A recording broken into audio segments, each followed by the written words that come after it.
तुम्ही ही भीती कशी हँडल करता? आता तुमच्या एवढ्या बदल्या झाल्या, प्रचंड राजकीय दबाव असतो आणि काय असतं, तुम्ही फ्रस्ट्रेशन तुम्हाला आयुष्यात कुठल्या कुठल्या टप्प्यावर तेही सांगितलं.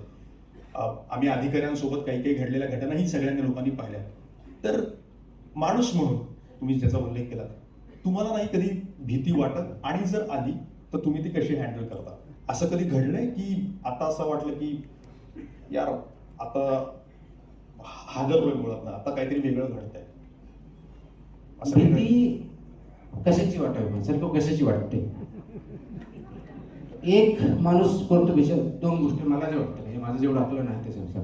एक, मृत्यूला घाबरतो हो. की मला मरण आलं तर काय होईल, कशाचं होईल, माझ्या कुटुंबाचं काय होईल, माझ्या मुलाचं काय होईल, वगैरे वगैरे. ऑफकोर्स हे असू शकतं का असू शकतं. मला तसा कधी अनुभव आला होता का? मला वाटतं माझ्या करिअरमध्ये असे काही मुवमेंट आहेत, कमी आहेत पण आहेत, की ज्याच्यामध्ये मला खरोखर भीती वाटली होती.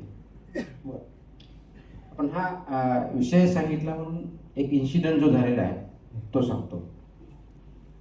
2011 मध्ये मी जालना जिल्हाधिकारी म्हणून अपॉइंटमेंट झाली होती माझी. त्याच्या अगोदर मी खादी बोर्डचा CEO होतो आणि तिथून माझी तिथं पोस्टिंग आय थिंक जूनमध्ये झाली होती, जून 2011. आणि ऑफकोर्स तिथे गेल्यानंतर माझ्या पद्धतीने मी काम चालू केलं होतं. सर्वसाधारणपणे एक महिन्यानंतर, काय मला माहीत नाही इन्सिडेंट मला असेच का होता त्याच्या बऱ्याच वेळेस उत्तर भेटत नाही. जसं आता बार्शीचा इन्सिडेंट सांगितला की ज्यावेळेस अधिवेशन चालू होतं, पहिल्या का दुसऱ्या दिवशी तो इन्सिडेंट घडला होता. इथंही अधिवेशन पावसाळी चालू होतं जुलैमध्ये, जुलै 2011ची गोष्ट आहे. आणि त्यावेळेस पालखी आय थिंक गजानन महाराजांची पालखी होती, पंढरपूर वापस चालली होती. आणि ती ऑफकोर्स जालना जिल्ह्यातून जात होती. जालना जिल्ह्यातून एक अंबड म्हणून तालुका प्लेस आहे, ते क्रॉस केल्यानंतर त्या पालखी, त्या रोड होता, हायवे आहे तो, त्या हायवेमध्ये एक ट्रक आला आणि ॲक्सिडेंट झाला पालखीच्या याच्यामधून हे करताना. आणि एक आय थिंक 5 का 6 वारकरी त्याच्यामध्ये ऑन द स्पॉट एक्सपायर झाले. सर्वसाधारणपणे एक 4 वाजताची गोष्ट असेल. मला एक 5-10 मिनिटात काहीतरी फोन आला की असं असं झालेलं आहे, पालखीच्या रोडवरती कधी ट्रकनी ॲक्सिडेंट झालेला आहे, त्याच्यामध्ये 5-6 वारकरी अनफॉर्च्युनेटली मृत्यू पावलेले आहेत. आणि आता ती पालखी आहे, तिचे वारकरी आहेत ते तिथं ठिय्या घालून बसलेत, रोड आलेला आहे. आणि जोपर्यंत जिल्हाधिकारी येत नाही आणि आम्हाला अशुरक्षा कारवाई देत नाही तोपर्यंत आम्ही तिथून हलणार नाही, अशी परिस्थिती आहे, असा फोन मला आला. जसा फोन आला मी फोन खाली ठेवला, SP-ना फोन लावला, बोलून घेतलं. SP कलेक्टर ऑफिस आजूबाजूलाच आहे, ते 5 मिनिटात आले आणि माझ्या गाडीत बसून आम्ही त्या स्पॉटकडे निघालो. तर सर्वसाधारणपणे 45 मिनिट्स, म्हणजे 4ची घटना 4:45 किंवा 4:50ला मी त्या ठिकाणी पोहोचलो. मी SP, आता आम्ही काही ॲक्सिडेंट झालेला होता, वारकरी होते, त्याच्यामुळे फोन्स घेऊन जाण्याचं काही कारण नव्हतं. एक छोटीशी QRT म्हणतात त्याला, क्विक रिॲक्शन टीम, ती छोटीशी व्हॅन होती, त्याच्यामध्ये जे काय 8-10 पोलीस कॉन्स्टेबल असतील त्यांना बरोबर घेऊन गेलो. म्हणजे बोलवलं त्यांनी, तर मी होईल ती आहे, म्हणजे आम्ही 4:45पर्यंत पोहोचलो असेल ते 5:15पर्यंत पोहोचले असतील. आणि मी चर्चा सुरू केली की त्याच्यामध्ये काय झालं, समजून घेतलं. ॲक्सिडेंट झाला होता, ॲक्सिडेंटमुळे ते वारले होते आणि त्या सगळ्या तिथंच त्या बॉडी होत्या. मी डिस्कशन केलं. मग ते म्हणे आमच्या राज्यस्तरीय जे अध्यक्ष आहेत त्यांच्याशी चर्चा करावं लागेल आम्हाला. त्यांच्याशी चर्चा केली, त्यांनी सांगितलं. आणि सर्वसाधारणपणे 6 आणि जे काय आपले मॅनेजमेंटच्या टेक्निक असतात त्या मॅनेजमेंट टेक्निकवरून जसं हळूहळू तो जो मॉक होता, वारकरी होते, त्यांना बाजूला घेत बोलून चर्चा घेऊन गेलो. तो by around 6 o'clock it was agreed की आता हे जे आहे ते बॉडी आपण ते उचलू आणि रस्ता क्लिअर करू, हे अग्री झालं. आणि माझी गाडी, SP ची गाडी ती जी होती सगळं ते रस्त्यावरतीच बॉडी ठेवली असल्यामुळे त्याच्या समोर आमच्या गाडी उभ्या होत्या आणि आम्ही बाजूला शेतामध्ये गेलो होतो डिस्कशन करत. हे केल्यानंतर 6 वाजता झालं. म्हटलं चला आता आपण तिकडे जाऊयात, बॉडी आपण उचलून हॉस्पिटलमध्ये येऊ, त्याचं जे काही पोस्टमॉर्टम प्रोसिजर आहे आपण ती करूयात. आणि आम्ही तिकडे निघालो परत रोडकडे. जसं निघालो तसं दगडफेक सुरू झाली. बस. आता दगडफेक वारकरी करत नव्हते, त्यांचं काही कारण नव्हतं, कारण ते कन्व्हिन्स झालेले होते, त्यांच्यावर चर्चा पण झालेली होती. ह्या 1-1.25 तासामध्ये गावकरी गोळा झाले होते किंवा आजूबाजूचे लोक गोळा झाले होते. संध्याकाळचा वेळ होता, 6च्या आसपास. दगडफेक सुरू झाली म्हणून बघितलं तर लोक 2-3 हजार लोक तोपर्यंत जमा झालेले होते. आम्ही तसं निघालो. बाय दॅट टाईम तिथपर्यंत पोहोचतो तोपर्यंत माझी जी गाडी होती ती गाडीला पेट्रोल गेलं, त्या गाडीला पेट्रोल गेलं. ते गाडीला पेटवल्यानंतर आणि त्या बॉडी त्याच्याजवळ ती गाडी, आम्हाला भीती वाटली की जे गाडी जो स्फोट झाला आणि त्याच्यातून ते जर बॉडीवर पडलं तर त्याचा आणखी एक वेगळाच काहीतरी परिणाम होईल.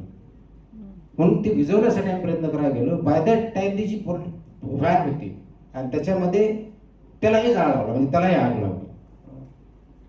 आणि ते आग लावली, लेडीज कॉन्स्टेबल त्या गाडीमध्ये होत्या, व्हॅनमध्ये.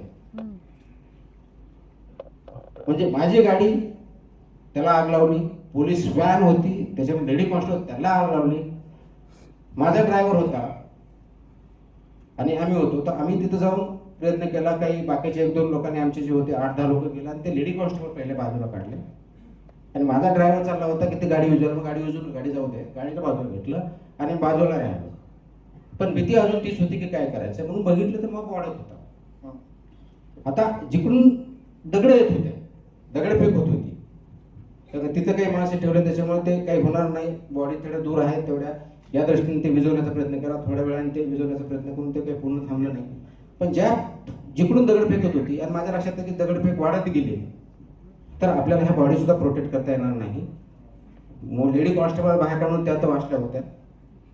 मग एक सायकोलॉजी असतं, आमच्या ट्रेनिंगचा पार्ट असतो आणि मॉब सायकोलॉजी मला माहिती होती, थोडंफार मी त्याचा अभ्यासही केलेला होता. ज्यावेळेस मॉब सायकोलॉजी असते, ज्यावेळेस दगडफेक होते, ज्यावेळेस तुम्हाला फोर्स समोरून येतो, त्या मोमेंटला तुम्ही जर पाठीमागे सरकले तर मॉब जास्त अग्रेसिव्ह होतो. मॉब सायकोलॉजी असते. आणि म्हणून मला माहिती होते की मी, माझ्यावर माझे अधिकारी म्हणजे एक SDM होत्या, तहसीलदार होते, SDM होत्या, माझा बॉडीगार्ड होता. तर मी ठरवलं की आपण अग्रेसिव्ह जायचं. हातात काही नाही, वेपन नाही, 3-4 हजाराचा मॉब, दगड येतात. I started aggressive towards that. बरं, अग्रेसिव्ह अशा पद्धतीने गेलो की आजही माझ्या हातामध्ये वेपन आहे की ते पाठीमागे सरकायला लागले. जसे पाठीमागे सरकायला लागले, आमच्या हातात काही नव्हतं, एवढा मॉब होता. SP ला भीती वाटली की नेमकं काय होईल म्हणून. SP पुल्ड मी बॅक, माझ्या हातात धरून पाठीमागे ओढलं. आणि ज्या मोमेंटला पाठीमागे ओढलं त्या मोमेंटला मॉब अग्रेसिव्ह झाला.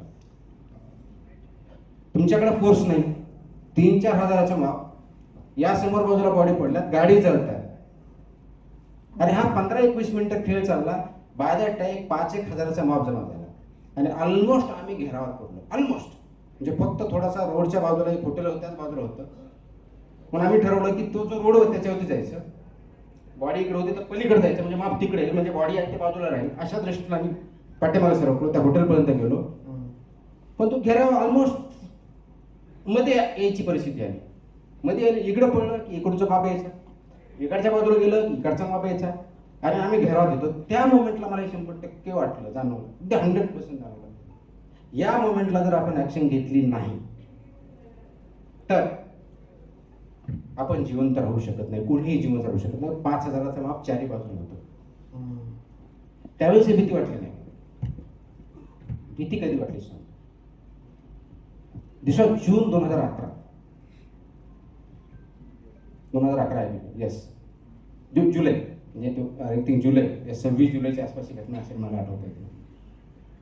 त्या मोमेंटला माझ्या समोर एक चेहरा आला आणि तो समोरचा चेहरा होता माझ्या मुलाचा. आणि he was just how many, किती मोठा असेल, 2009चा बर्थडे, ऑगस्ट 2009, आणि 2011 म्हणजे 2 वर्ष पण झाले नव्हते. त्या मोमेंटला मला भीती वाटली, if something I am killed, what will happen to him. That was the first moment in my life, म्हणजे करिअर मधला, की ज्यावेळेस मला ऍक्च्युअली भीती वाटली. आणि त्या भीती वाटल्यानंतर मी काय केलं असेल, मी फोन लावला, उचलला, कारण मुंबईमधले ज्यावेळी ते घर नव्हतं म्हणून पुण्याला मिसेस होते, कारण मला 1 महिना झाला होता, अजून घर तिथं रिपेअर चालू होतं. गेस्ट हाऊसला मुलगा असल्यामुळे ठेवू शकत नव्हतं, म्हणून पुण्याला आमचं जे बंधू आहे तिथे ते राहतो. फोन केला, एवढंच सांगितलं, TV वर काही बघत असेल तर बघू नको, मला काही झालेलं नाही, मी व्यवस्थित आहे, दिस इज द कॉल आहे. फोन ठेवला आणि मला हे 100% माहिती आहे, त्या मोमेंटला जर मी ऍक्शन घेत नाही तर हे आउट ऑफ कंट्रोल जाणार आहे. आपल्यापैकी कुणाच तरी कॅज्युअली किंवा सगळेच म्हणणार आहे. त्या मोमेंटला मग डिसिजन घेतला, we need to fire, not for my interest, कारण तिथं तिथे सर्वजण वारकरी होते, वारकरी माझ्या पाठीमागे होते. जर असा घेराव झाला तर वारकऱ्यांची जे जीवितहानी होऊ शकते. इन बिटवीन हे सगळं करताना आम्ही ज्या ठिकाणी उभा होतो त्याच्या पाठीमागे टँकर उभा होता, येऊन उभा राहिला तिकडून कुठून तरी. आमच्या लक्ष पण काय मेजर फिक्स होतं. जसं बघायला गेलं तर टँकर हा पेट्रोल फुल होता. आता जर तिकडे कुणी अग्रेसिव्ह झालं त्याच्यावर जर काही काडी पिढी टाकून त्याला लावला त्याचा स्फोट काय होईल, किती लोक मरतील याची गॅरंटी नव्हती. त्या मोमेंटला लक्षात आलं की वारकऱ्यांचे नुकसान जर जीवितहानी होऊ शकते, याचा जर स्फोट झाला तर आणखी लोक मरू शकतात. I have to take a call and I order shoot. मग जी काय प्रोसिजर ती फॉलो केली, त्याच्यामुळे शूट करावं लागलं. त्याच्यानंतर त्या शूटिंगमध्ये पुढची काही गोष्टी ज्या व्हायच्या त्या झाल्या.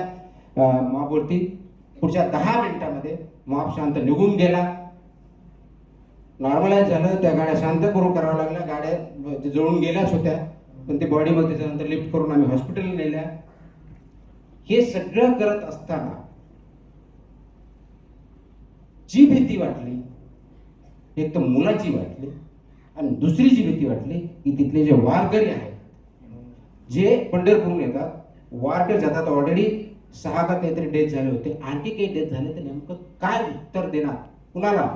गव्हर्नमेंटला म्हणून नव्हे, स्वतः ॲज अ डिस्ट्रिक्ट मॅजिस्ट्रेट म्हणून मी जर हे जीव वाचू शकत नसेल तर याच्यापेक्षा वाईट गोष्ट काय असू शकते? तर ती भीती त्यावेळेस वाटते की त्यावेळेस वाटते. त्याच्यामुळे मला मरणाची भीती वाटली का? नाही, मला भीती याची वाटली की फेल्युअरची.